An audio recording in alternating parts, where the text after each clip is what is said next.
जीवन में जीने के लिए तीन ही चीजों की आवश्यकता है, रोटी, कपड़ा और मकान। और यहाँ तीनों का ही अभाव है। लेकिन इतना होने पर भी सुदामा जी महाराज बड़े प्रसन्न रहते हैं। ऐसा नहीं कि वो कोई कष्ट में रहते हो, दुख में रहते हो, भगवान को कोसते हो।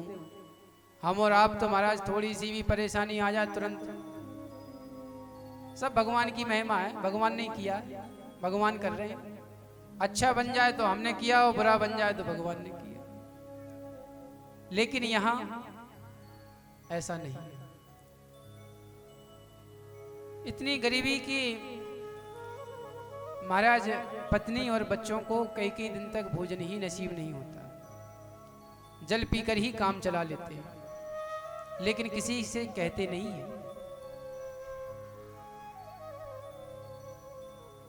इतना सब कुछ होने के बाद किसी ने कहा, सुदामा जी की पत्नी का नाम है सुशीला देवी। किसी ने उनसे कहा कि हे देवी, तुम्हें पता नहीं है तुम्हारे पति के मित्र द्वारकाधीश श्री कृष्ण हैं, अपने पति को वहां भेज दो तो वो तो वहां से इतना धन लाएंगे कि आपको मांगने की आवश्यकता ही नहीं पड़ेगी। अच्छा आप ही बताओ, यदि आपका मित्र कोई विधायक ही हो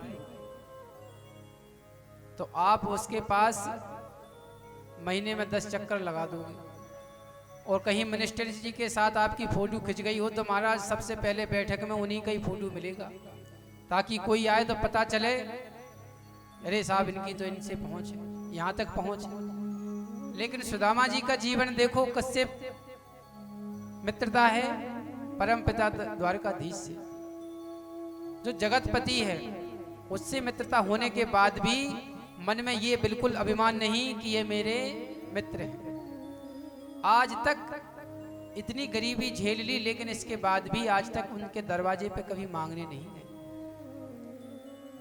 जब सुशीला जी को पता चला तो एक दिन सुदामा जी से कहा कि महाराज मैंने सुना है आपके मित्र द्वारकाधीश हैं।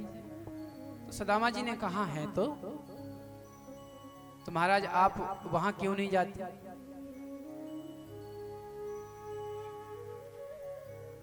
सुदामा जी बोले देवी कभी मौका ही नहीं लगा जाने का, तुमने भी याद दिला दिया।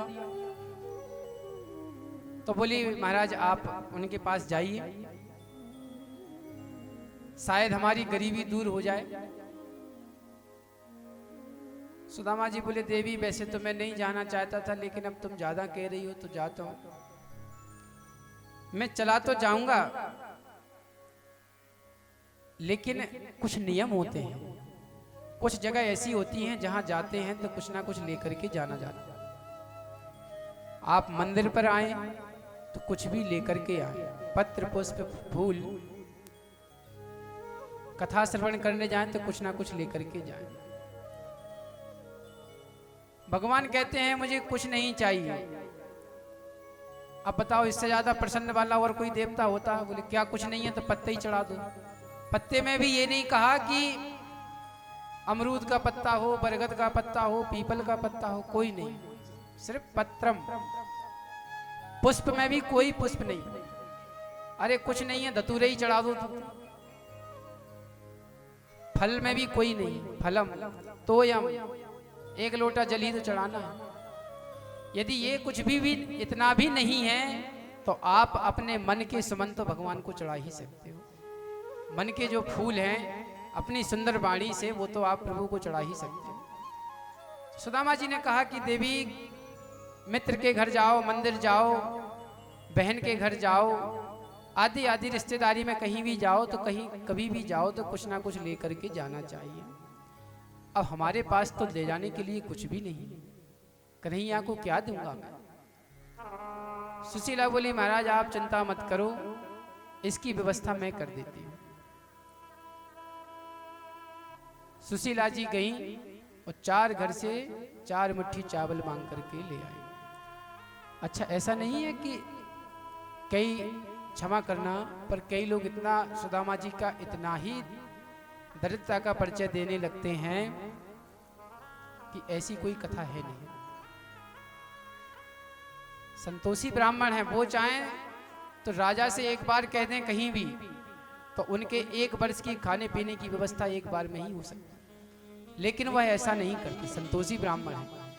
सुशीला जी कहीं तो सुशीला जी चाहती तो एक घर से भी 4 मुट्ठी चावल ला सकती थी, लेकिन 4 घर से लाई। क्यों? क्योंकि मान लो कन्हैया को संदेश देना चाहती हूँ परोक्ष में कि हे प्रभु, आप इन चावलों को देख करके मेरी गरीबी का अनुमान लगा लेंगे कि मैं कितने परेशान हूं। 4 मुट्ठी चावल ला के दिए और कपड़े में, वस्त्र में, फटा हुआ वस्त्र था उसमें जैसे तैसे बांध करके सुदामा जी को कह दिया कि लो ये जाकर के आप कन्हैया को दे देना, और एक संदेशा उसमें लिख करके रख दिया। अब सुदामा जी कन्हैया से मिलने के लिए चले। जैसे ही चले तो बीच में एक नदी मिली। नदी मिली तो सोचा हे भगवान, अब इसको मैं कैसे पार करूं। तो इतने में क्या देखा कि एक मल्ला बनके भगवान स्वयं वहीं आ गए। बोलो द्वारकाधीश की। मल्ला का रूप धारण करके नौका लेकर के भगवान आ गए, क्योंकि भगवान कहते हैं कि तू आवे 1 पग तो मैं आऊं पग 60, और तू क्यों कर रो काट सो तो मैं लोहे की लाट। तुमने 1 पग बढ़ाया है, अरे तुम एक बार आकर तो देखो, मैं ना आके हाथ पकड़ लूं तो कहना। और जैसे ही सुदामा जी आगे बढ़े कि नदी के किनारे कौन मिल गए, भगवान ही मल्ला का रूप धारण करके आ गए। और सुदामा जी से कहा कि भैया पल्ली पार जाओगे का। सुदामा जी बोले भैया जाना तो है, लेकिन दाम पैसा कछू ना है जेब में। कन्हैया जो मल्ला का रूप रखे थे बोले भैया ऐसे तो मैं पार नहीं उतार पाऊंगा। तो बोले भैया आप नहीं उतार पाएगा तो मैं तो यहीं बैठा हूं, जैसे भगवान बुलाएगा तब देखा जाएगा। जब ऐसी पुकार सुनी तो प्रभु ने कहा कि ठीक है, कोई बात नहीं, मैं तुमको ऐसे ही पार उतार देता हूं। अब यहां भगवान ने सुदामा जी को नाव में बिठाया और नैया पार करने लगे। संवरिया ले चल पल्ली पार, संवरिया ले चल परली पार, संवरिया ले चल परली पार, संवरिया ले चल पल्ली पार, संवरिया ले चल परली पार। जहां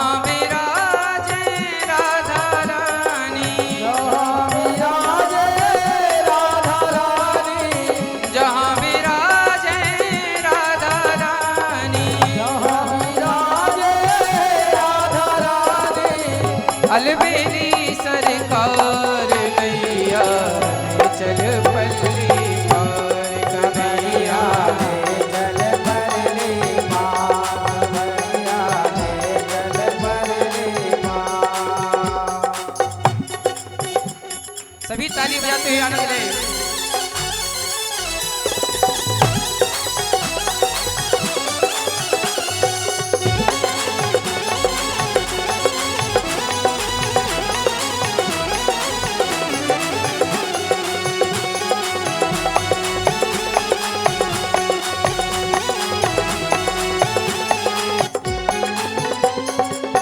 गुण अब गुण सब तेरे अर्पण, गुण अब गुण सब तेरे अर्पण, पाप पुण्य सब तेरे अर्पण, पाप पुण्य सब तेरे अर्पण, बुद्धि सहित मन तेरे अर्पण, बुद्धि सहित मन तेरे अर्पण, यह जीवन भी तेरे अर्पण, यह जीवन भी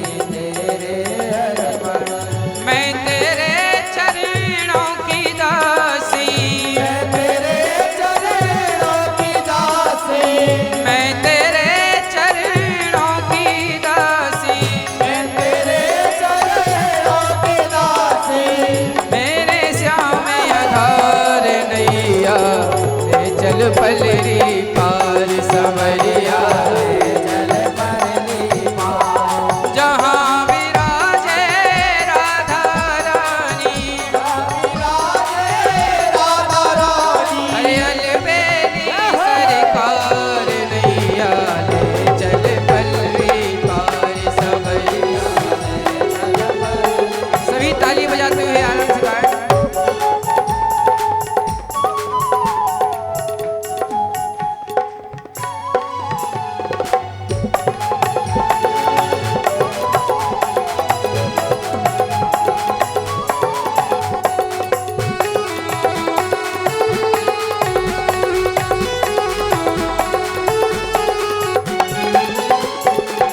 तेरी आस लगा बैठी हूँ, तेरी आस लगा बैठी हूँ, लज्जाशील लगा बैठी हूँ, लज्जाशील गवा बैठी हूँ। मैं अपना सब लुटा बैठी हूँ, अपना आप लुटा बैठी हूँ, आंखें खूब पका बैठी हूँ, आंखें खूब लगा बैठी हूँ। सांवरिया में तेरी रागिनी, सांवरिया में तेरी रागिनी, सावरिया में तेरी रागिनी, अरे तू मेरा राग मल्हार सांवरिया ले चल परली पार सवरिया ले चल परली पार। कन्हैया ले चल परली पार कन्हैया ले चल परली पार। सभी ताली बजाते हुए आनंद से गाएं।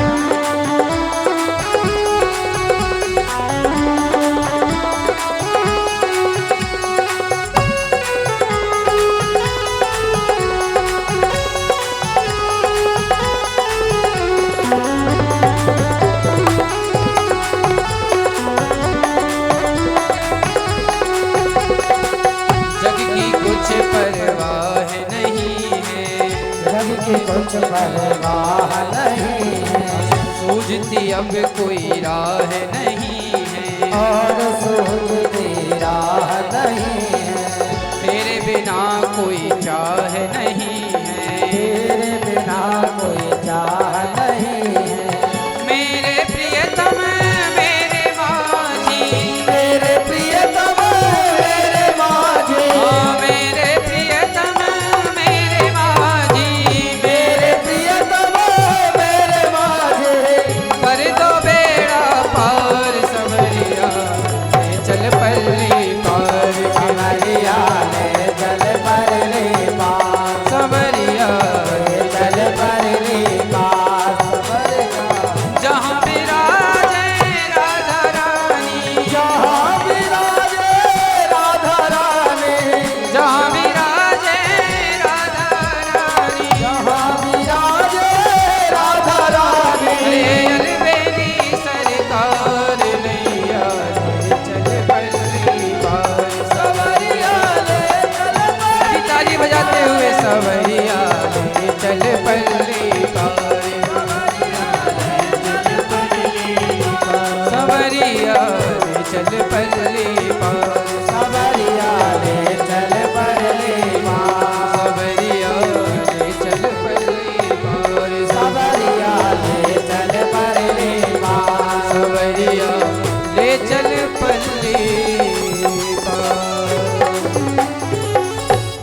बोलो सांवरे सलोने कन्हैया की बोलो राधे राधे। कन्हैया ने जैसे ही अपनी नाव में बिठा के सुदामा जी को पल्ली पार ले जाने लगे कि रास्ते में भगवान ने थोड़ा हास्य प्रयास कर दिया।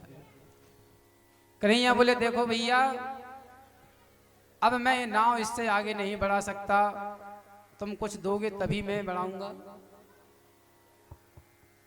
सुदामा जी बोले भैया हमने पहले ही कहा था कि हमारे पास तो कुछ भी नहीं है, अब तुम यहाँ बीच मझधार में छोड़ रहे हो। ऐसे हास्य प्रयास करते हुए भगवान ने सुदामा जी को पल्ली पार किया और जैसे ही सुदामा जी उस पार गए काफी दूर पैदल चले, पैरों में छाले पड़ गए, कांटे चुभ गए, नंगे पैर थे ना। कष्ट भी हो रहा है, लेकिन खुशी किस बात की है कि आज मैं कन्हैया के दर्शन करूंगा। आज मेरा बचपन का मित्र मुझसे मिलेगा तो मुझे कितना सुख प्राप्त होगा। फिर मन में विचार आता है कहीं ऐसा ना हो कि मैं जाऊं और मेरा मित्र, क्योंकि वो तो भैया महलों का राजा है और मैं गरीब हूं, ऐसा ना हो कि मुझे देख के वो पहचाने ही ना। मन में संकल्प विकल्प करते जा रहे हैं और सीधे कहाँ पहुंच गए, द्वारकापुरी। और जैसे ही द्वारकापुरी पहुंचे तो एक सज्जन से पूछा, भैया क्या यही द्वारकापुरी है? भाई बोला, हाँ भैया यही द्वारकापुरी है, पर आप कहां से आए?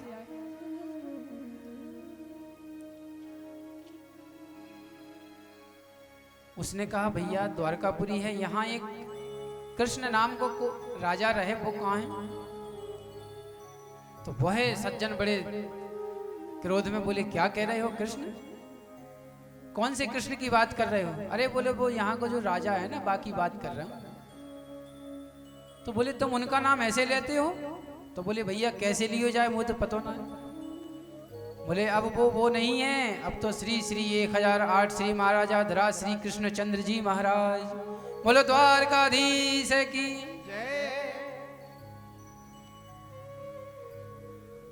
जैसे ही महाराज इतने नाम लिए तो सुदामा जी तो सिर पर हाथ रख के बोले, हे भगवान, या के नाम में इतनी श्री कब से लग गई है? अरे जब बचपन में रहते थे तो जाते तो कनुआ कनुआ कहते थे, आज जो इतना बड़ा महाराजा धराज होगा कि श्री श्री। ठीक है भैया, तेरे वह श्री वाले महाराज को कौन सा महल कौन सा है? तब उसने कहा कि देखो, ये जितने भी महल दिख रहे हैं ना, ये सारे उन्हीं के, लेकिन आपको यदि मिलना है तो वो महल जो सामने दिख रहा है ना, वहां विराजमान है, आप जाकर के मिलिए। जैसे ही सुना तो सुदामा जी जैसे ही पहुंचे कि द्वारपालों ने प्रणाम किया और द्वारपालों ने कहा कि हे महाराज, आपको किससे मिलना है? ऐसा नहीं है कि द्वारपालों ने धक्का दे दिया, जाओ कहां से आ गए हो, ऐसा नहीं है। आप विचार करो, कभी कभी सौभाग्य से हम लोगों में भी कोई होते हैं तो साथ वाले बड़े ही अच्छे होते हैं, पर जो परमात्मा के द्वारपाल हैं तो क्या वह इतने अभिमानी हो सकते हैं कि आए हुए ब्राह्मणों का अपमान करेंगे?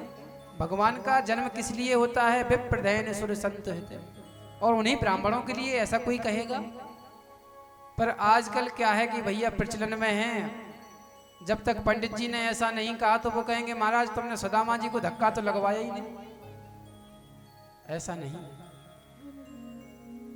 आजकल कुछ वक्ता अपने मन से कुछ भी कहते रहे, पर जो सत्यता है वह सत्यता यही है। सुदामा जी का चरित्र इतना पवित्र है कि सुखदेव जी महाराज जब चरित्र कहते हैं तो उनके भी आंखों में आंसू आ जाते हैं। द्वारपालों ने प्रणाम किया और प्रणाम करके पूछा कि महाराज आपको किससे मिलना है?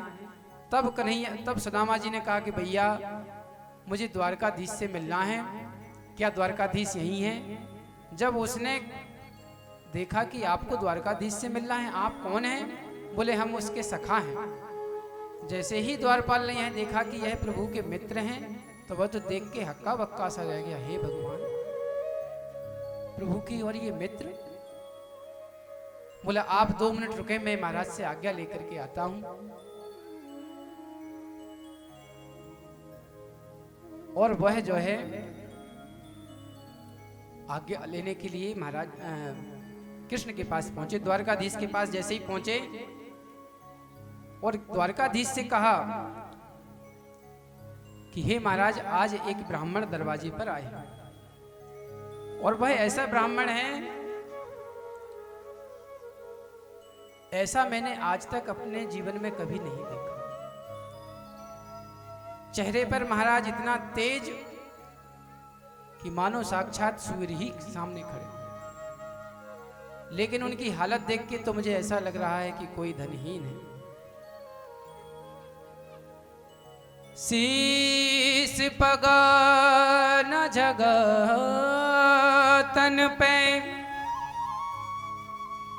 प्रभु आए को जाने बसे कहीं ग्राम, धोती फटी सिलटी दुपटी, पाए उपा नहीं की नहीं श्याम। द्वार खड़ा तुझे दुर्बल ये,